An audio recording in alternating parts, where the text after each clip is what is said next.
So I just thought I'd give my opinion on this whole Black Ops 1 and 2 remastered thing that's going on. Um, Apparently there's been rumors that Modern Warfare, I mean not Modern Warfare, I mean Black Ops 1 and 2 will be remastered and released, or at the very least will be re-released on June 19th. Now my opinion on the, and apparently the reason why people think this is a remaster, not just a port, some people think that is because the file sizes for that they managed to find for these re-releases are significantly bigger than the original file sizes for the PlayStation 3 and Xbox 360 releases back in 2010 and 2012. Now I was thinking that this is probably going to, at the very most, be a campaign-only remaster for two reasons. One reason being that we've already had pretty much every zombies map re-released, except for the ones that had copyrighted music and copyrighted stuff like the one with in Black Ops One with George Romero and all those other actors who probably wouldn't be able to give their likenesses anymore. Um, Another reason is that, and they've already re-released pretty much remastered every zombies map ever, except for that one. Another thing is that the copyrighted music for Black Ops 2's that they use in the Avenged Sevenfold music, a lot of the copyrighted stuff, they have to get rid of that stuff as well. Um, I'm not sure exactly how this works when it comes to copyrighted stuff for like legacy titles. One thing I could say is that, like I said, another thing it would be that for the multiplayer, I don't think they would want to release remasters of the multiplayer with Modern Warfare 4 coming up. Modern Warfare 4 their biggest is probably going to be their biggest COD game ever, since it's the first game that's not going to be released on eighth generation consoles, the PlayStation 4 and Xbox One. It's going to be ninth gen console and PC exclusive. So probably what I'm assuming they're going to do is they're going to they're going to release either a remastered version for either PS 8th gen console version or a ninth gen console version. Probably not a ninth gen console version. They'll probably do what they did with Modern Warfare 2 Campaign Remastered and just make it for an 8th gen console version of the remaster that you can play via backwards compatibility on your ninth gen consoles. That would be easier. And if they did bring back the multiplayer, remaster the whole multiplayer, they'd probably have to, like I said, they have to make new servers for that, and it would be a pain in the ass because they have to make new servers. They have to remaster. They probably introduce a bunch of ridiculous microtransactions. People wouldn't like that. So, at most, I'm going to speculate that this is going to be a campaign-only remaster of the first two Black Ops games, which I don't mind. I mean, Black Ops One and Two with an eighth gen coat of paint over would be ideal in my opinion. They wouldn't be releasing for ninth gen with the consoles for the PS5s, and they wouldn't be taking advantage of the PS5's 2070 GPU, but it would still be fun to have at least a PS4 version that you can play via backwards compatibility. Um, my history with Black Ops is that I wasn't that big of a fan of the first game. Even going back to World at War, that game came out back in 2008. At first, I wasn't that big of a fan of it. It just wasn't as ambitious to me as COD 4 was back in 2007. But once I've taken the time to look back on it, I realized that they weren't really necessarily trying to be as ambitious when it comes to revolutionizing the genre. They're just trying to tell a unique story, which I can appreciate.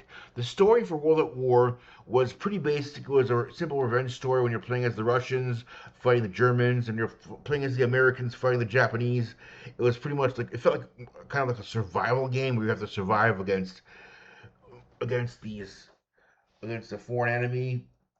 Um, like it felt like you were outnumbered, even though in real life the American Marines outnumber the Japanese like 5-1. But still, it definitely felt claustrophobic.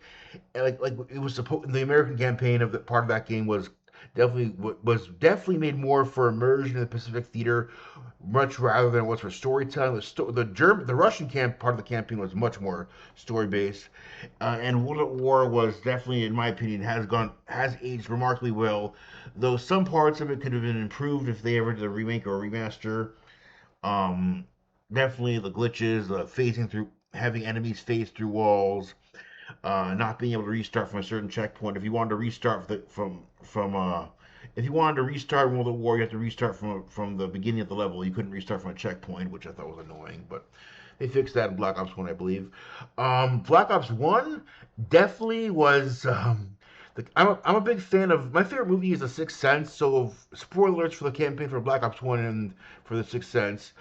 In Black Ops One, the story was basically a version kind of like The Sixth Sense, where uh, who you thought was there wasn't actually there, but only you could see them, but they weren't actually there. It was just a hallucination brought up by mind control and brain operation. It was really stupid, but it was serviceable. Black Ops Two, in my opinion, definitely had a better story, but it wasn't as fun as the original Black Ops because there wasn't as much. I mean, you were saving the world in both games. Black Ops One felt more like a covert operations thing. Black Ops Two was full scale. The world's at war. America's under attack by a massive invasion force. China's getting involved. All this stuff. Definitely didn't really feel like it felt like a great game, just not a great Black Ops game. If that makes any sense. Black Ops.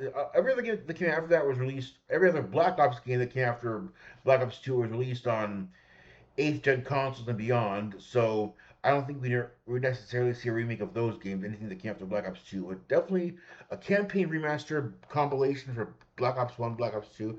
I'd pay $40. I'd pay even probably 50 or $60 for that if I could like. I mean, if it had like I don't know. I just feel like I mean I personally I'm a big fan I'm a big fan of campaigns when it comes to first person shooters. I know I'm in the minority here now, but still, most people probably wouldn't pay more than 40 or $50 for a remaster of both these games. I definitely would because I'm so desperate to go. Because I would love to go back and revisit that 2010s era, early 2010s era first person shooter time period where everyone was trying to like make up really cool, fun stuff, and it didn't really matter. Well, it didn't really matter if the game was a masterpiece or not, as long as it was fun and tried to do something new. That's nowadays. It feels like everyone's just trying to make a game that's everything has to be a masterpiece for some reason. Because if it's not a masterpiece, it's not going to sell tens of millions of copies. I mean, not all games need to be masterpieces in order to be good, in order to be fun or recommendable. I recommend Black Ops One for the. I recommend World at War for the German part, the Russian part of the campaign, because of the story, and for the American part of the campaign for immersion in the Pacific Theater, and because you pretty much never had any other World War II game where you're fighting the Japanese. It's always the Nazis for some reason. You never fight the Japanese. We need more games, in my opinion, where you World War II games were that focus on the Pacific Theater, in my opinion. But that's a different rate for a different day. Black Ops One, definitely a good game for its time.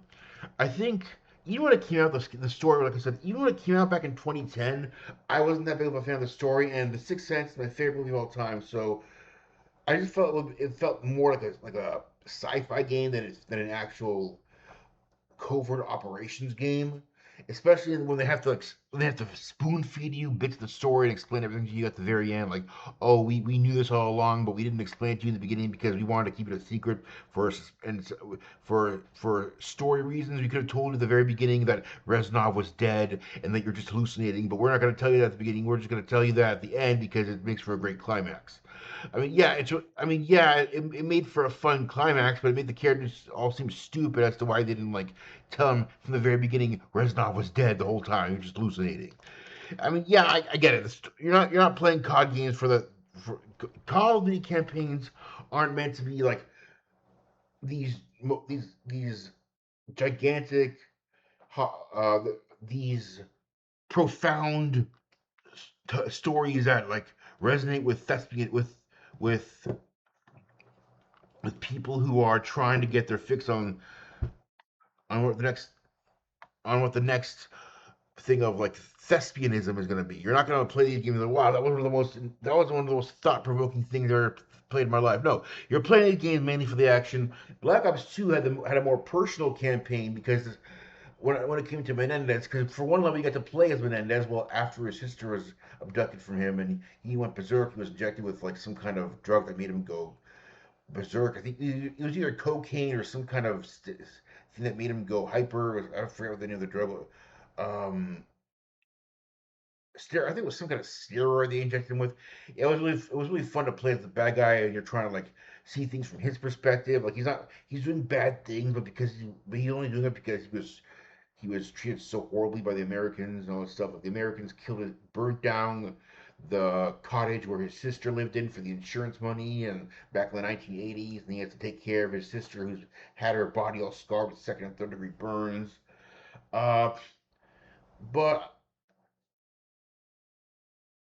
but still, you're like I said, it's not the most amazing thing. It's not the most well written thing in video game history. It's not gonna blow you away like Bioshock. But I did like the I did think the campaigns had some replay value, especially Black Ops 2, where you can bring like guns from the future into missions that take place in the 1980s, and it was fun to play um, with that whole setup where at the beginning of every mission you can choose your loadout.